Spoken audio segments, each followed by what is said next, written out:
If you're renting in your 60s, or you're researching for a parent who is, 255-plus apartments on Long Island, a mile apart, are about to reveal something nobody has told you. They have the exact same age rule, and one of them costs less than half what the other one does. And here's the thing. They are not the same product, not even close. And if you pick the wrong one, the cheaper one can end up being the expensive one. The visible gap between those two rents runs about $15,600 a year. One apartment is roughly $1,100 a month. The other is about $2,400. That's $1,300 a month of difference, every month, times 12. And that visible gap is not even the gap that actually matters. Let me tell you about Linda. Linda is 67, a retired school librarian, widowed within the last couple of years, and she lives on Long Island. Now I want to be straight with you about who Linda is. Linda is a composite based on common situations the AARP Home and Community Preferences Survey and the Harvard Joint Center for Housing Studies report describe, not a real person. Her numbers are real numbers, the kind these reports show every year for high-cost metropolitan areas like Long Island. She sold the paid-off family home up in Nassau County after her husband passed, and she moved into an income-restricted 55-plus apartment down in Suffolk County about 14 months ago for roughly $1,100 a month to be closer to the grandchildren. And it made sense on paper. The rent was low, the building was clean, the application went through. Here's the part that did not show up on paper. Linda lives in an 8-unit building, and of the 8, there are 3 neighbors she has never met. Not once. Not at the mailboxes, not in the parking lot, not coming back from the grocery store with the bags. The doors stay closed. Then a friend invited her to tour a market-rate active adult community a mile away, about 5 years old, sitting on roughly 30 acres, with a clubhouse and a daily activity calendar on the wall. A walking path that loops the whole property, garden plots out back, and residents she actually met while she was walking through. That place rents for about $2,400 a month. And Linda walked out of that tour, sat in her car, and did the math. And the math made her angry. And then it made her confused, because the rent gap is not the gap that's hurting her. We'll come back to what that gap is actually buying. And here's why Linda's confusion is not really about Linda. Let me put some numbers on the table, gently, because the data is the whole reason this matters. Start with the loneliness, because that's what those 3 closed doors really are. Pew Research Center, in its work on how older Americans are aging, found that about a third of older adults, 35%, say they do feel lonely or isolated at times, and that share is particularly high among those who live alone, 51%. Sit with that second number for a second. Linda lives alone now. She is squarely in the group where this hits hardest, and she walked herself right into a building that made it worse, with the best intentions in the world, to be near the grandkids. Now layer the money on top of the loneliness. The Harvard Joint Center for Housing Studies found that fully 58% of older renters were burdened in 2023, meaning they were paying more than 30% of their income on housing. More than half of older renters in this country stretched thin by the rent alone. That's the pressure that pushes people toward the cheapest door they can find, fast, without asking what's behind it. And then the part that ties it all together. AARP, in its 2024 Home and Community Preferences Survey, found that 75% of adults aged 50 and older want to stay in their current homes as they age. 3 out of 4 want to stay put.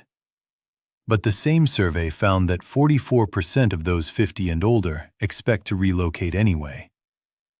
So you have most older adults wanting to stay, nearly half knowing in their gut they'll have to move, more than half already squeezed by housing costs, and a third already feeling alone. That's not a niche problem. That's the kitchen table reality for millions of people. And it is exactly the pressure that makes the wrong apartment choice so easy to make. And the same confusion Linda is feeling right now is being felt by millions of older adults who have no idea there's even a decision to get wrong. So here's exactly what's going on, why these two apartments are nothing alike, and how you make sure you don't get caught the way so many people do. This video is for educational purposes only and is not tax, legal, or financial advice. Talk to a qualified professional before making any decision about your specific situation. My name is Eric, and this is Retirement Plan with Eric. Every week on this channel, I break down the tax rules, the retirement traps, and the strategies that nobody else is bothering to explain in plain English. If that's what you came here for, hit the subscribe button right now and turn on notifications, because the next video could be the one that stops a problem before it starts. Here's what's coming. I'm going to walk you through the 4 completely different products that all get sold as 55-plus apartments on Long Island and all across the country. Then I'm going to give you the 5 questions to ask on any tour before you sign your name to a lease. And then I'm going to show you the one mistake most older adults don't see until they have already moved twice. Stay with me, because that last one is the one that costs real money. So let me lay the foundation, because this is the whole thing. A 55-plus apartment is not one product. It's at least 4. They share an age restriction and almost nothing else. On one side, you have income-restricted housing, where the rent is held down because the government is involved, either through a federal program, a tax credit program, or a state or local program. On the other side, you have market-rate active adult housing, where there's no income cap at all and you simply pay what the market charges. And in exchange, the developer builds in the clubhouse, the programming, the staff, and the amenities, because that's the product they're selling. Here's a quick way to feel the difference. Same age limit, same neighborhood, same 1-mile radius. One apartment is $1,100 a month. The other is $2,400 a month. They're not the same product, any more than a studio apartment and a single-family house are the same product just because they both have a roof. The rent gap is the visible gap. The daily life gap, the programming, the staff, the neighbors you actually meet, that's the gap nobody priced into the brochure.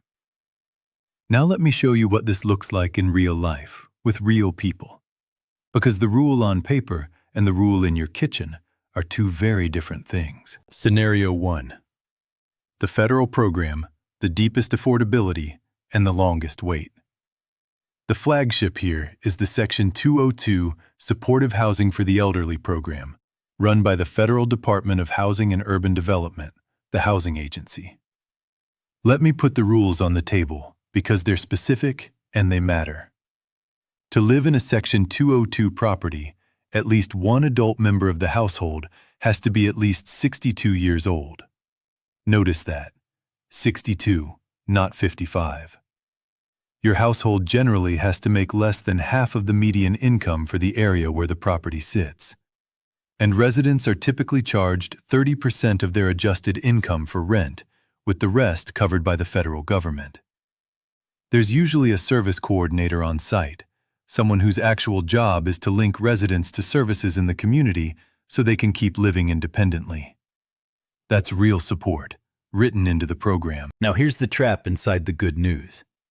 The housing agency has not funded new Section 202 construction since 2012. So the supply is basically frozen while the demand keeps climbing, which means the wait list where this program even exists can run a year, 2 years, sometimes longer. And every state's affordable senior housing layer is different, so check yours. Picture a retired postal worker in the Phoenix area who applies to a Section 202 building because the rent will be 30% of her income and nothing more. On paper, it's the best deal in the country. In practice, she may wait 2 years for a door to open, and she needs somewhere to live now. Scenario 2. The tax credit building, which looks similar and runs on completely different rules. This is the Low-Income Housing Tax Credit Program, the tax credit program, and it's the workhorse of affordable housing in this country. Here's how it actually works, because almost nobody explains it. The federal government hands tax credits to developers, and in exchange, the developer agrees to hold a chunk of the units as rent-restricted for lower-income tenants. The Internal Revenue Service rules spell out the tests. Under one common test, at least 40% of the units have to be both rent-restricted and occupied by tenants whose income is 60% or less of the median income for the area. Under another, at least 20% of the units have to be rent-restricted and occupied by tenants at 50% or less of that median income. So watch what happens here. The rent in a tax credit building is capped against the area's median income at the project level, and you have to income qualify when you move in. The age restriction on these can be set by the project, at 55 and older or at 62 and older. And here's the part that catches people.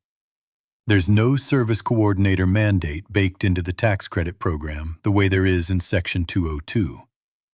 So you can move in faster than a Section 202 building. The rent is still well below market.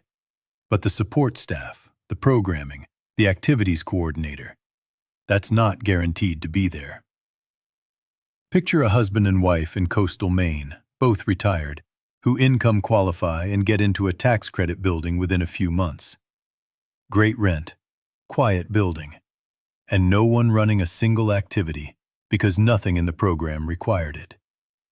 And again, every state's affordable senior housing layer is different, so check yours. Scenario 3. The state and local layer, which is where it gets genuinely confusing because it sits on top of the federal programs. In Linda's case, on Long Island, that means New York State Homes and Community Renewal, the state housing agency. The state finances senior housing through a range of its own resources, including a senior housing program that leverages community resources to include healthy programming for residents aged 62 and older. Notice that detail, because it's important. The state layer can actually require the programming that the bare federal tax credit does not. New York braids together federal low-income housing tax credits, state low-income housing tax credits, and state subsidy loans, and recent New York senior developments have served residents 62 and older with incomes up to 80% of the median income for the area. The point is not the exact New York number. The point is that the state overlay changes the rules, sometimes for the better, and you can't know which until you ask what program a specific building is running under. And let me say it one more time, because it's the single most useful sentence in this whole video. Every state's affordable senior housing layer is different, so check yours.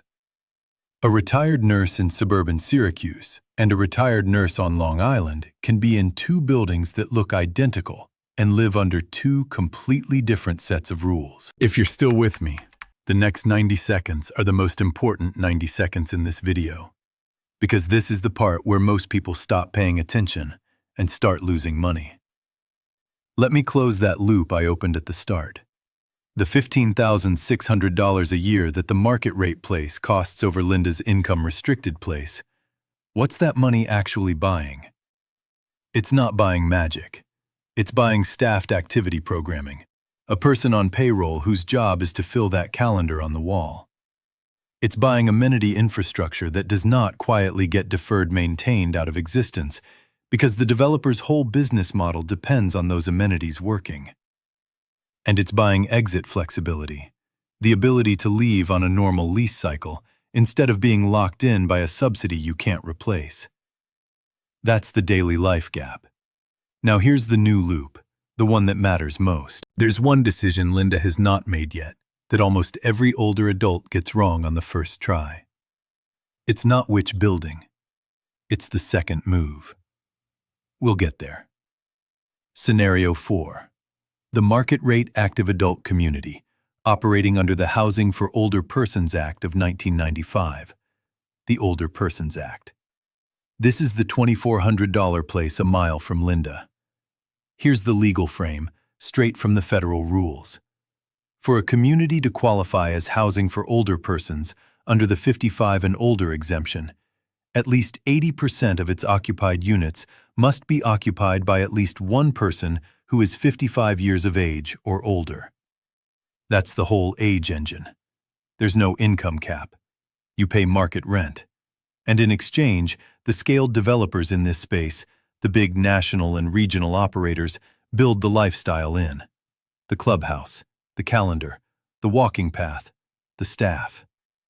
Now look at this side by side, because it's the heart of everything. Section 202 gives you the deepest affordability. A 62 and older floor, a 30% of income rent, a service coordinator, and a wait list that can stretch past a year because the program has not been funded for new construction since 2012. The tax credit building gives you a faster move-in, a rent capped against area median income qualification at the door, and no guaranteed programming. The state and local layer varies wildly and can add programming back in, but you have to ask. And the market rate active adult place gives you no income cap, full programming, staffed amenities, and a rent 2 to 3 times the income restricted rent in the same metro. So here's the loop I promised to close. Most older adults apply for the cheapest option first, the Section 202 unit, because it's the cheapest on paper. Then the waitlist takes a year or more, or the building they do get into has no programming, and the daily life gap shows up months later, when the doors on the hallway stay closed. That's the product gap nobody put in the brochure. Now here's the part that changes everything.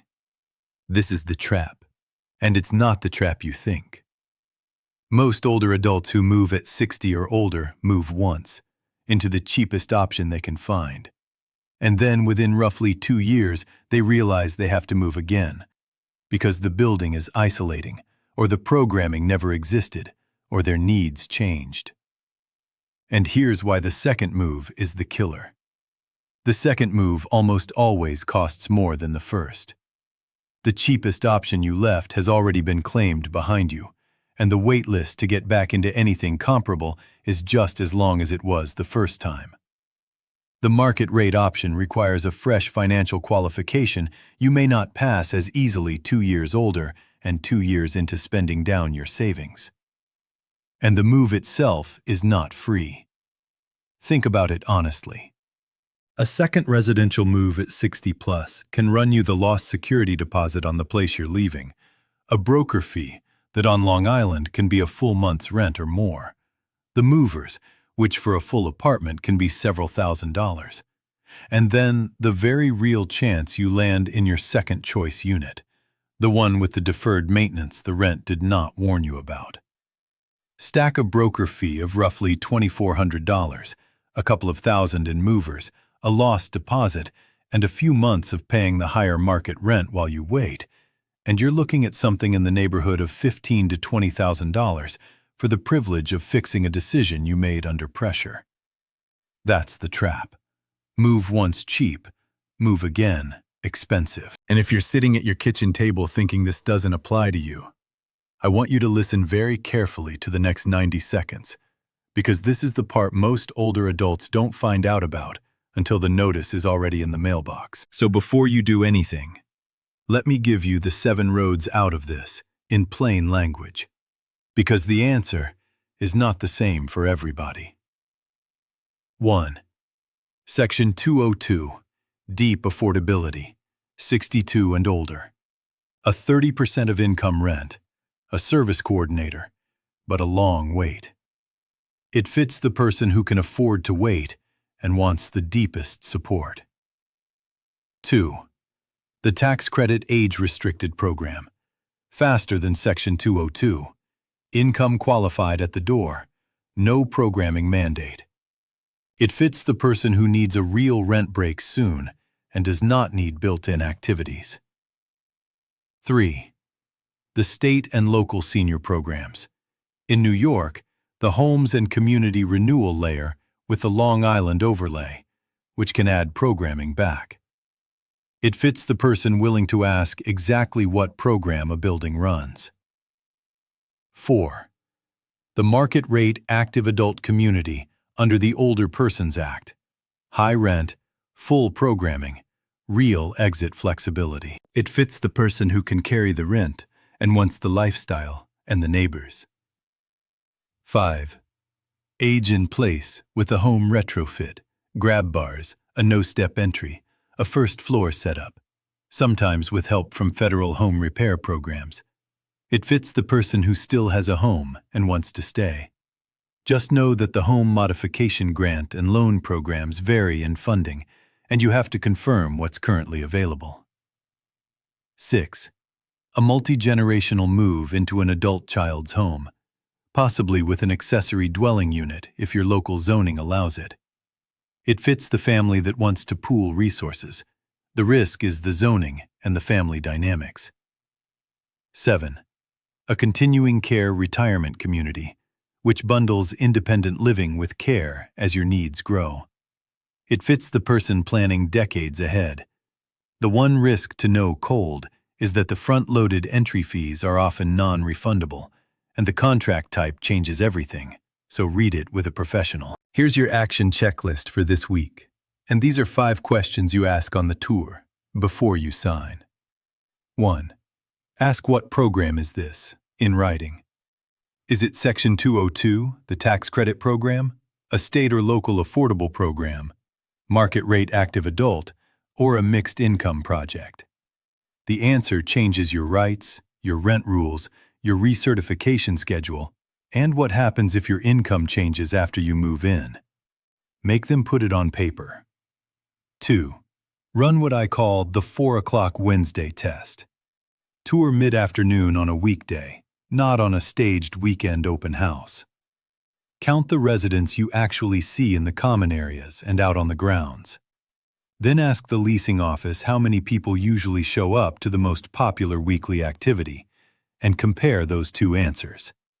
Empty common rooms at 4 o'clock on a Wednesday tell you everything. 3.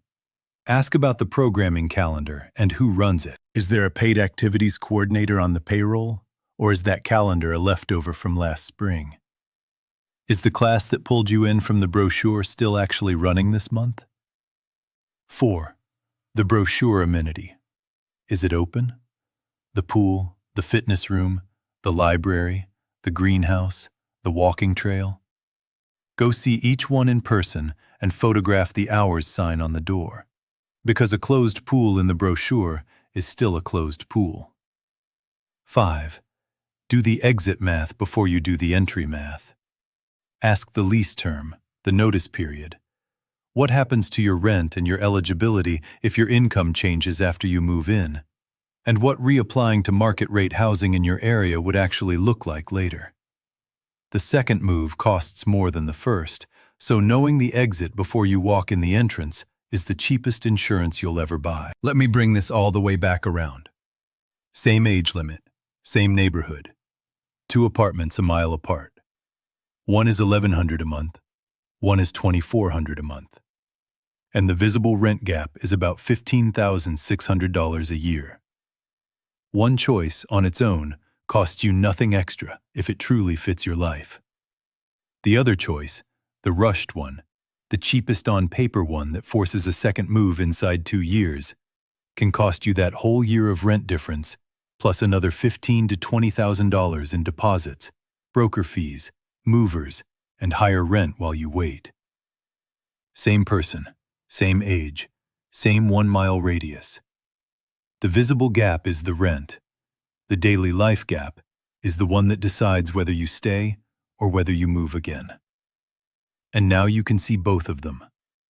I want to be just as clear as those brochures are not. I am not a financial planner, an attorney, a real estate professional, or a tax advisor. Affordable housing program names, eligibility rules, waitlist lengths, and rent caps vary by state, by county, and by individual project. Always confirm with the Federal Department of Housing and Urban Development, your state housing finance agency, or the property's leasing office directly before making any decision about your specific situation. This is Eric, And this has been Retirement Plan with Eric. If this video helped you, hit the like button right now. It takes 1 second, it costs you nothing, and it tells the algorithm to push this video out to more older adults who need to hear it. If you're not subscribed yet, hit subscribe and turn on the notification bell so you don't miss the next one.